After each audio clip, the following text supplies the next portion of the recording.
So you're 23. You're getting a push. You're Vince's project. What was the locker room like towards you guys? Anyone obviously have heat with you guys? Yeah, man. Like, here I am, a young kid, a boy in a man's world, and I'm not gonna say it was a walk in the park, because it wasn't. There's a big difference between the money when you're the first match in the card, big difference between the last match in the card where you're getting paid and stuff like that. And then, a lot of the guys, not everybody, but there was, a select handful of guys, made it tough, constantly try to get in your head, that they should have the spot.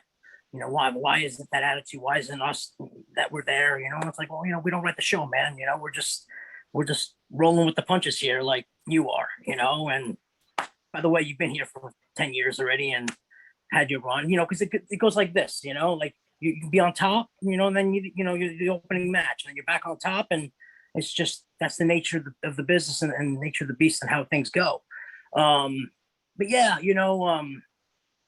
just like just making me feel uncomfortable, so to speak. I remember just real quick story, like JBL.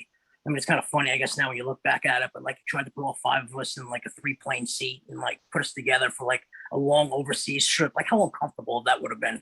I think Arn Anderson put the stop to that, but it was just like little things like that. But and you know what? I just wanted to be there. I was happy to be there. I wanted just to do the best I can. I wanted to make a living at this thing. Sometimes the mental game would play like an effect, Now that I'm almost 40 years old, when I look back, knock you right out. You know what I'm saying? Yeah, and sure.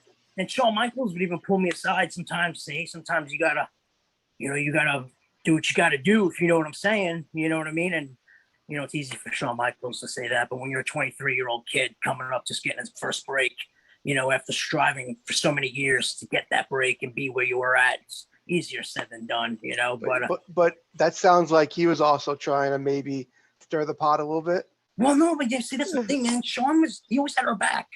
He always had our back, because he knew he was working with us, and that it takes 2 to tango, and you're only as good as your opponent. It's going to make you look. And yeah, no, he wasn't one of those guys. I mean, because he's seen the stuff that went on and stuff like that, and wasn't cool, wasn't right, but yeah, I think that was Shawn's being old school Shawn, and he get a little heated for our benefit at the moment. Yeah, but he was one of the guys that really always had our backs. He really was.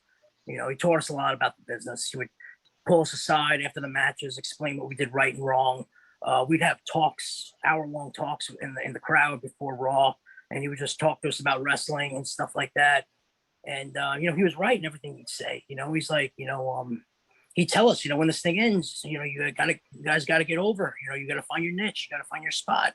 Because he goes, I've seen people come and go all the time, and it's like, what's gonna make you stand out? What's gonna make you marketable?